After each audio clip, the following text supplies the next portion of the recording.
we'll be working on one of the Toro time machines. And it's a model number 21199. And the problem that we have with it today is that the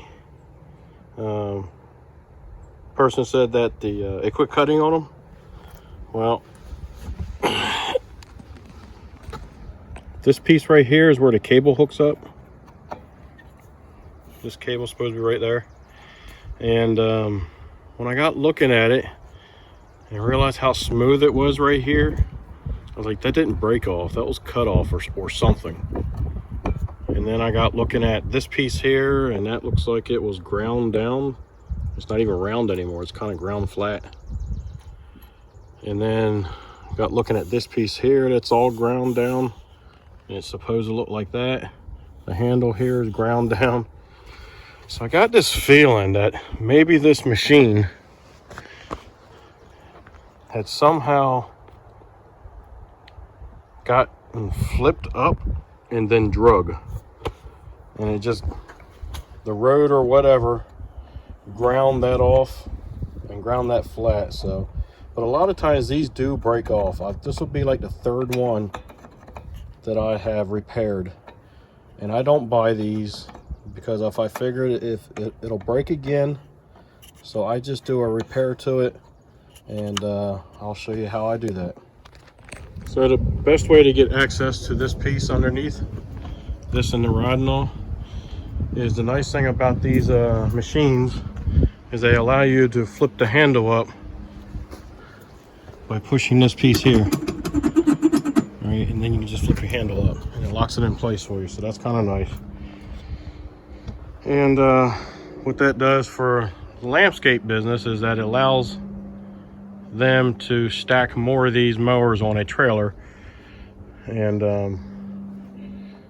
but in a mechanics aspect, allows you to get access to this. And I'm trying to remember how to, because it's probably been about a year and a half since I've done one, but I'm pretty sure that all this will flex enough that it'll pop out of the hole over here.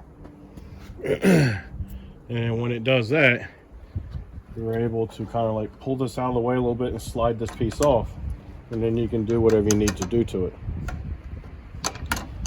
So let's see if we can do that.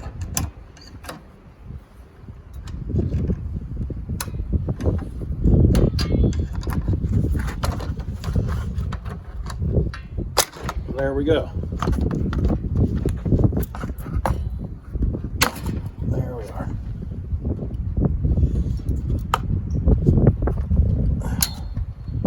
And this is a torsion spring, so you have to flip this around again just to get it all into place again, just to get it back in.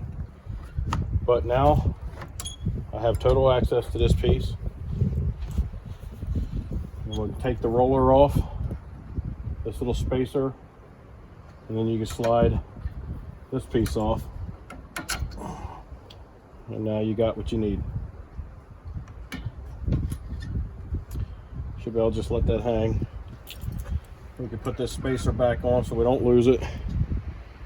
And basically all I'm going to do is I'm going to take a piece of sheet metal and I'm going to duplicate this piece, and I'm going to weld the sheet metal to this piece here, and then I'm going to drill a hole in it, and that way we can take and put our hook or cable back up to it. So let me get set up and I'll bring you guys back. All right, so what I've done here is I made myself a template, since I've done so many of these and it looks like it's going to be an issue with this type of mower and this person.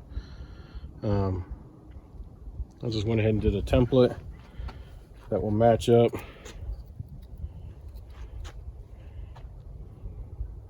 what I need there.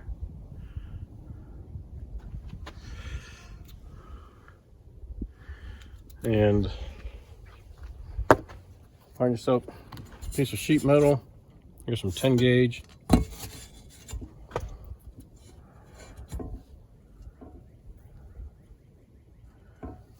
And we're just going to trace this out.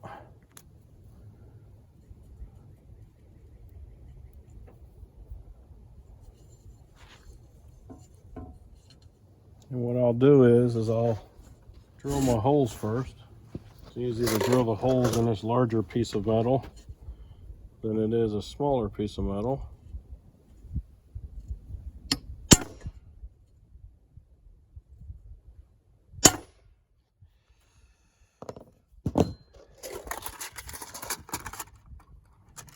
And I know I'm going to need 5/16 on the larger end.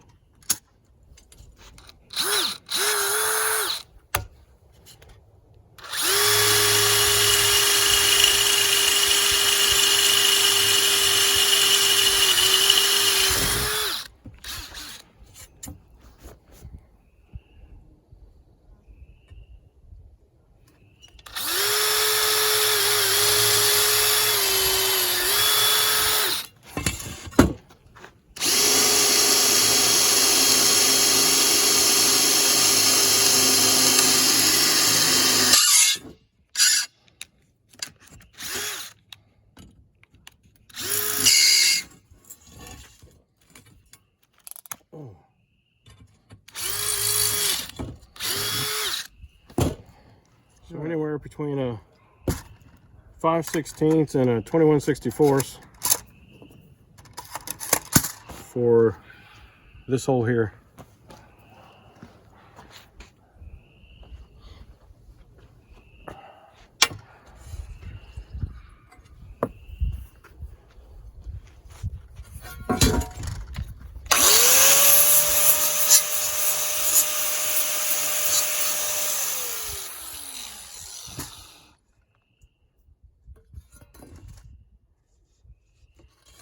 All right.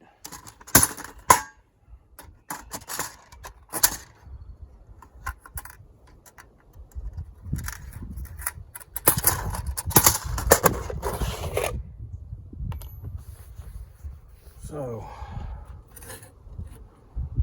now all I need to do is just get this cut out and then get it welded onto here. And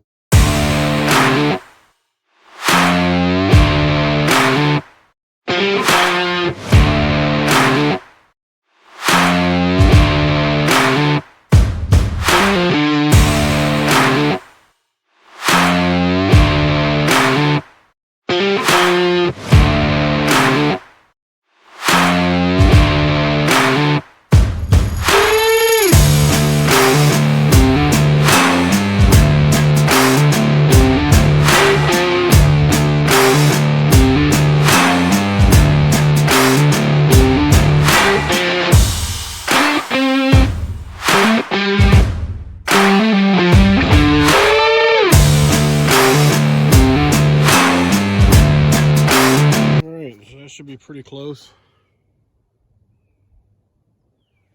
So I'm gonna get this piece welded, these two pieces welded together. So I got the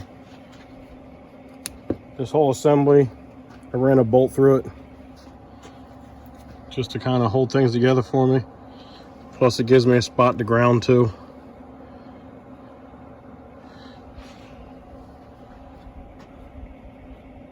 Just finger tighten it.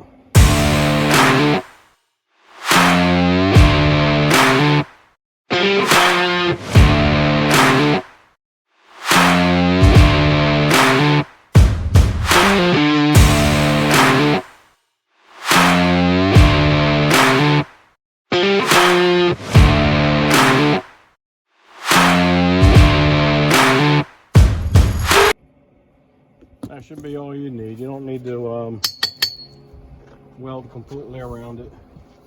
At least I haven't had to yet, so.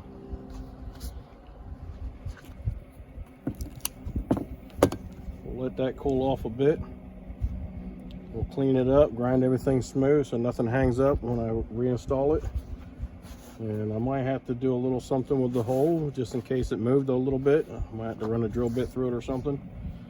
But other than that, that's pretty much all you need to do. Pretty basic and simple. Doesn't take very long to do it, especially when you have a template already made up.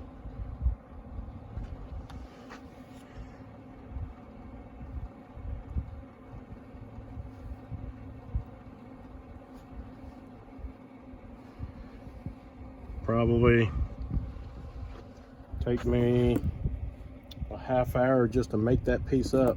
Otherwise, I'd have to wait, who knows. And if Amazon's got it and you got Amazon Prime, 2-3 days, if you're getting it from the dealership, it might take a couple days to a couple weeks, depending on if the manufacturer has it or not. So doing something like this could get them back up and running almost now. So all right, I want to get this cleaned up. When I'm ready to install it, I'll bring you guys back and we'll reinstall it. All right, we'll try to get you in here as close as I can. Not sure how close that's going to be because I need room to work. That might work right there.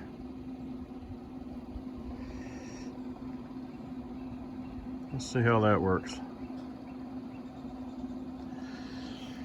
Okay, so I got it all welded up. And the other thing I need to say, and I forgot my own self, is after you get everything lined up to where you need it, before you weld it together, you're going to have to cut off all the rest of that. So that way the cable, after you stick it through the hole, has room to move through here.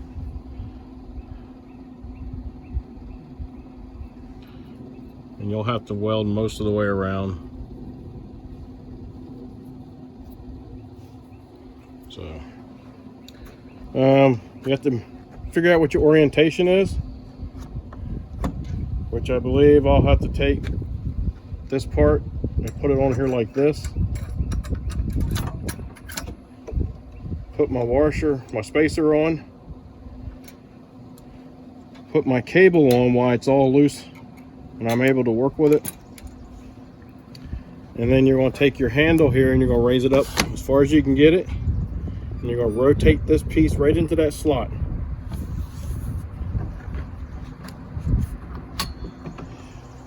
And then you're going to take your screwdriver again. And you're going to try to pop this thing back into place. It's not going to be easy.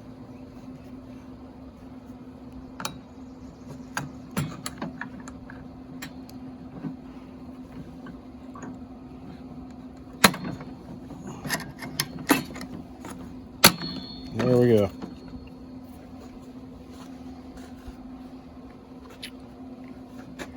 And when you push down on this, this should go up.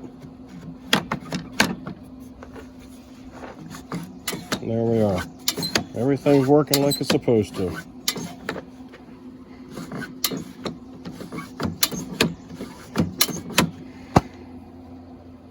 That's a repair that might, I don't know, anywhere from a half an hour to an hour, which isn't too bad considering if you don't have any of these on hand. That's a way to repair it. And even though if you do have these on hand, whatever they're made out of is not very strong, and they do break over time. This piece of 10 gauge sheet metal that I put on here and welded into place, so far that has outlasted these factory pieces. Factory pieces, I'm sure, are some sort of cast. So that is how I fix the self-propelled cable attachment piece thingamajig, whatever you want to call that. And so hopefully you like that content, and hopefully this will help you out some. If so, give me a thumbs up, subscribe, send me some comments and let me know what you think. Be kind and help people when you can.